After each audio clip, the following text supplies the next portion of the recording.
Friends, Sunday story telling time. మనం ఈ మధ్యకాలంలో నీటి కథల్లోకి మార్చుకున్నాం శీర్షికలకి. ఇప్పుడు మనం ఒకటి కథ చెప్పుకుందాం మిత్రం. అది ఏంటి అంటే గుట్టు రట్టు. గుట్టు అంటే అందరికి తెలిసి ఉంటుంది, రట్టు అంటే బయట పెట్టడం, గుట్టు అంటే మనకు పర్సనల్గా ఉన్నటువంటి మన సమస్యల నుంచి చెడులు అన్నమాట. అయితే ఒక కథ. శ్రీరామాపురం గ్రామ పెద్ద పేరు గోపాలరావు. కానీ ఆయన పరమ స్వార్థపరుడు, అన్నీ తనకే కావాలి. ఏ పని చేసినా అందులో నాకెంత మిగులుతుంది అని ఆలోచించేవాడు. వాడే తప్ప కానీ గ్రామస్తుల గురించి పట్టించుకునేవాడు కాదు. కానీ ఆయననే గ్రామ పెద్దనంట. చూడండి ఎలా ఉంటుంది కదా. అయితే ప్రతి వేసవిలో ఊర్లో గ్రామ దేవతలు ఉంటారు కదా, ముత్యాలమ్మ అని, పోషమ్మ అని, మైసమ్మ అని, మహంకాళి అని, రేణుకా ఎల్లమ్మ అని ఉంటారు కదా. జాతర ఘనముగా జరుపుతారట. అయితే ఈ ఏడాది కూడా జాతర సమీపిస్తుండటంతో జాతరను అడ్డు పెట్టుకొని ప్రజలను దోచుకోవాలని ఒక పథకం వేసాడట మిత్రం. అయితే నమ్మకముగా వెలిగే ఒక వ్యక్తికి డబ్బులు ఇచ్చి జాతరలో అమ్మవారు పూనినట్లు అతనితో నాటకం ఆడించాడట. జాతరలో ఆ వ్యక్తి ఊగిపోతూ నేను ముత్యాలమ్మను, నేను భోజమ్మను అంటూ ఊరి ప్రజలందరినీ వారి వారి భూములను, నగదును నా గుడికి విరాళంగా ఇవ్వాలి, ఆ భూముల వ్యవహారాలని గ్రామ పెద్దనే చూసుకుంటాడు అని, లేదంటే ఊరికి కీడు జరుగుతుంది అని భయపెట్టాడట. అంటే చూడండి, అంటే తనకు నచ్చినటువంటి పనులను ఎలా చేస్తారు చూడు. ముత్యాలమ్మ కోపం వస్తే అరిష్టము జరుగుతున్నంత భయంతో అమాయకంగా ప్రజలు తమ ఆస్తులు ఇచ్చేయడానికి సిద్ధపడ్డారట. ఎందుకంటే బ్రతికుంటే బలసాకు తినచ్చు, ఇలా చేస్తే ఊరికి అరిష్టం జరిగి ఎవరింట్లో ఎవరం చనిపోతాము ఏంటో అనే ఉద్దేశంతో వాళ్ళందరూ కూడా ఇద్దాంలే ఏదో అంటున్నాడు కదా అనుకున్నారు. ఇదంతా గమనించిన వివేక్ అనే చదువుకున్న యువకుడు గోపాలరావు మోసాన్ని బయట పెట్టాలని నిర్ణయించుకున్నాడు. గోపాలరావు ఎవరు?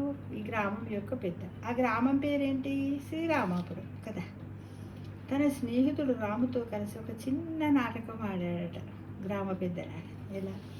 మరుసటి రోజు రాము ఒళ్ళంతా విభూతి పూసుకొని పోతరాజు పూనినట్లు ఊగిపోతూ వచ్చాడట. నేను పోతరాజును అమ్మవారితో పాటు వచ్చాను, నేను పోతరాజును అమ్మవారితో పాటు వచ్చాను, నేను పోతరాజును అమ్మవారితో పాటు వచ్చాను అంటూ ఇక్కడ విరాళాలు అడుగుతున్నది అమ్మవారు కాదు, ఒక కపట దయ్యము అని గట్టిగా అరిచాడట. ఎవరు అతను? రాము ఎవరు? వివేక్ అనే అబ్బాయి యొక్క యువకుని యొక్క ఫ్రెండ్ అన్నమాట.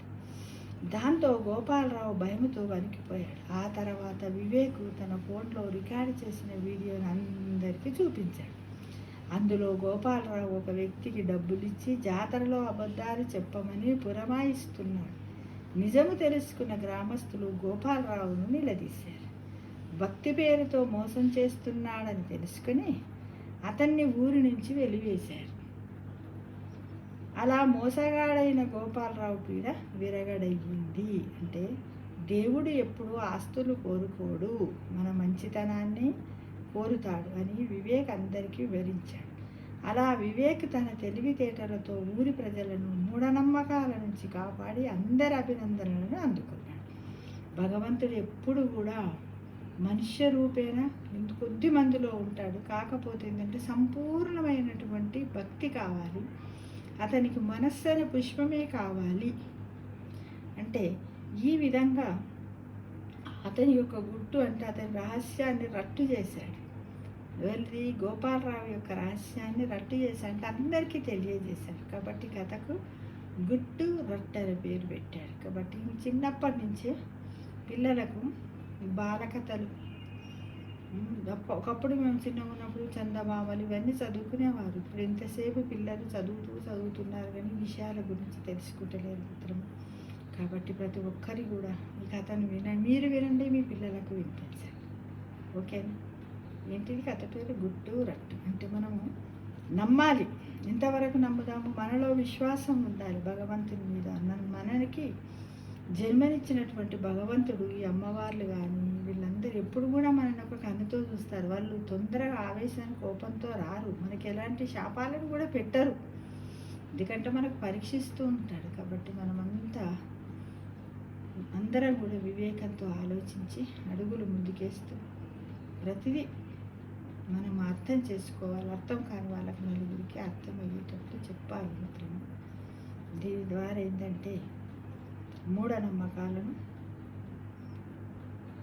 నుంచి దూరం చేయడం, ఎవరు ఏది చెప్తే అది నమ్మకుండా ఉండడం అనే కాన్సెప్ట్తో ఈ గుట్టును రట్టు చేశాడు. ఎవరు? వివేకని యువకుడు.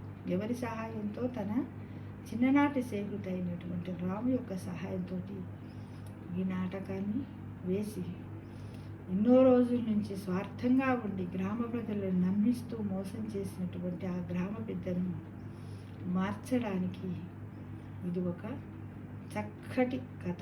ఇలాంటి ఎన్నో జరుగుతున్నాయి. కాబట్టి ప్రతి ఒక్కరం కూడా ఆలోచించండి, ప్రతిదీ నమ్మకండి, ఆలోచించండి. 1, 2, 3, 4, 10 సార్లు ఆలోచించి ఒక చక్కటి నిర్ణయం తీసుకుని జీవితానికి చక్కటి బాట వేసుకోవాలని మిమ్మల్ని ఆశిస్తున్నాను. Thank you for watching.